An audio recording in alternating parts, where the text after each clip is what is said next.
Grand Teton National Park is one of my favorite parks, I think, in the national park system. Joe, I've hiked it before. Yeah, I didn't do that one with you. I was pretty jealous. Yeah, I did a really cool big loop through the park up over the Paintbrush Divide several years ago now, and it was a very enjoyable park. It was the one hike that I've come within probably 30 yards of a grizzly bear off the trail, which is terrifying when it actually happens to you. So it was really cool. Park is we know for a fact there's grizzlies at that park. We do. I've seen them. They exist there. So I'm going to go through a quick location profile of the park for the listeners who've never heard of Grand Teton or have been there. It's about 310,000 acres, which is about the size of the city limits of Phoenix, Arizona. So it's a pretty large park. In 2020, it had almost about 3.3 million visitors, which would make it the fifth most visited national park in the U.S. And anyone who's been there, pre-COVID, will know that if you go in the summer, it's a very busy park. So one of my questions later on in this episode is, it would be hard to go missing in this park just by the sheer fact that there's so many people in it. But we can get into that a little bit later. It's located in the state of Wyoming. And I'm going to go through a couple fun facts with you, Joe, about Grand Teton. So the park was established in 1929 and then again in 1950. In 1929, President Calvin Coolidge went against enormous public opposition and approved the original 96,000-acre park, which encompassed the Teton Range and 6 glacial lakes. In 1943, Franklin D. Roosevelt established the 210,000-acre Jackson Hole National Monument to protect the remaining federal lands on the valley floor. The park's iconic feature, the 40-mile-long Teton Range, is one of the youngest ranges in the Rocky Mountains, and it's actually some of the youngest mountains in the world, so pretty cool there. A lot of people probably don't know this. Grand Teton is the only U.S. national park with a commercial airport, so you can actually commercially fly into Grand Teton National Park.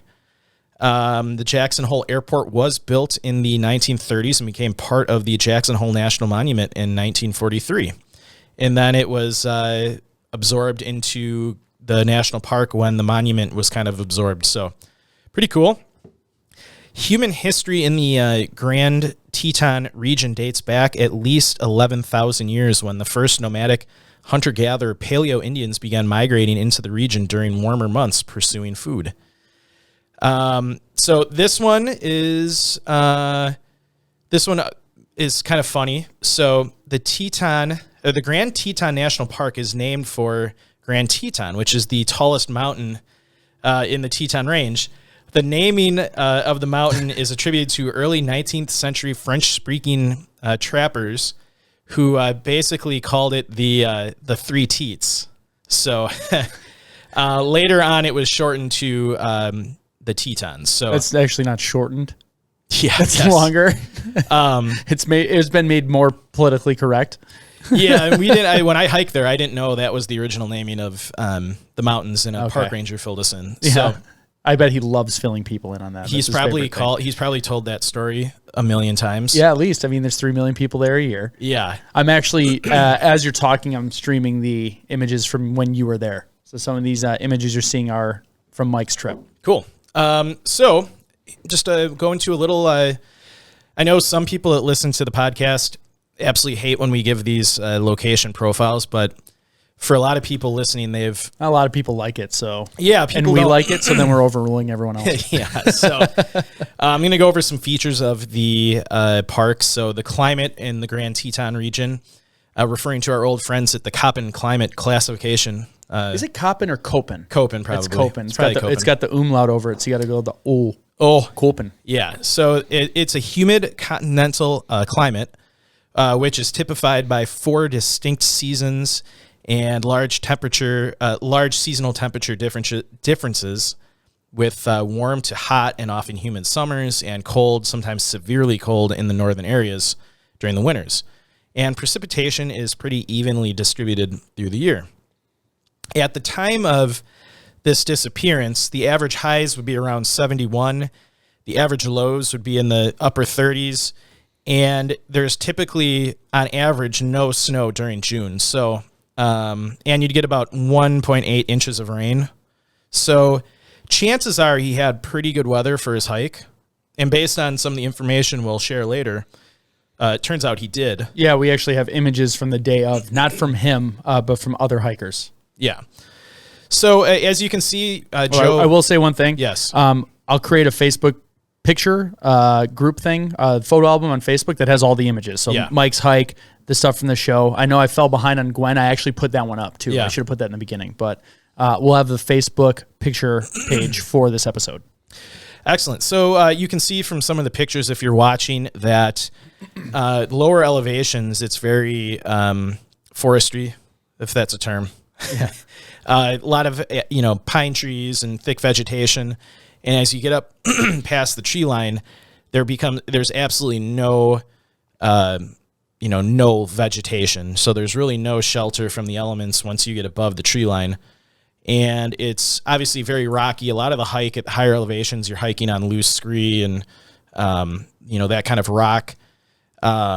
It's a very young mountain range. Like we said, it formed between 6 and 9 million years ago. It runs roughly north to south and rises from the floor of Jackson Hole without any foothills along a 40-mile long by 7 to 9 mile wide fault block mountain front. So this has been, they've had earthquakes in this area in the past, but it's a pretty dormant seismic area now. So I think the largest earthquake this area's had is a 7.5 magnitude earthquake. But the only recent one in historical times has been a 5.0 magnitude in 1850. So in addition to the 13,775 foot high peak of Grand Teton, there's 9 other peaks that are over 12,000 feet. So it's a pretty cool mountain range. A lot of mountain climbers come to this area, so it's very popular because I'll get into it in a little bit, but a lot of the climbing routes are very accessible by car, so it makes it really easy to climb. Yeah, it looks super jagged. It looks like a lot of fun. Yeah. I saw some of the pictures even outside yours of like areas where people go climbing. It looks awesome. Yeah, I would definitely go back there and do another trip in the future. So animals in the park, you've got moose are very abundant. You've got elk, white-tailed deer, mule deer. You've got cougars and bobcats. Both are very rare in the park. You've got bison, which are very common, mountain goats, bighorn sheep. You've got gray wolves, coyotes, red foxes, and there's, like we said, there are lots of bears. Black bears are very common, but you also have brown bears and grizzlies, and I can 100% vouch that there are grizzlies there because we ran into one. So they exist. We won't get in trouble this time. So you just got to follow, if you're backcountry hiking in a place like this, you got to follow all the rules around, storing your food in bear country, hanging your food at camp. You never want to cook in your camp. You always want to cook, I believe, downwind from where you're sleeping. You don't want to be cooking and then have that smell blowing through all of your gear. Yeah. So you always want to all over you. You always want to be downwind from wherever you're sleeping. So just, do those common precautions and you won't have any bear problems.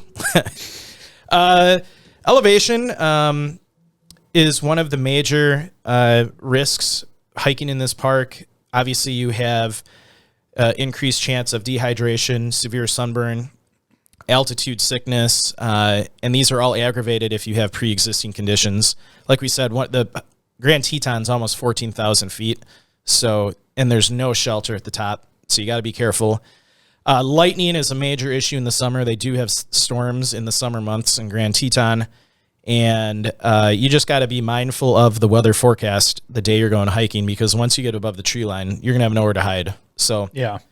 A lot of times during the year, you're going to have to cross snowfields while you're hiking. I had to cross several to get up to the Paintbrush Divide. Were you concerned about any crevasse or anything like that? I wasn't concerned about that, but I didn't have... Were you not concerned because you didn't know about them yet? Or yeah, so I was not thinking crevasses when I was crossing the snowfields. What I was worried about was I didn't have proper boots to hike in a snowy environment. So I was worried about slipping and like rolling down the mountain. So I actually had a video up on our YouTube channel, I believe, of me crossing it. And I pretty much kind of leaned towards the mountain and like inched across because it was a pretty steep grade and I didn't want to slip and, tumble down the mountain you go. So,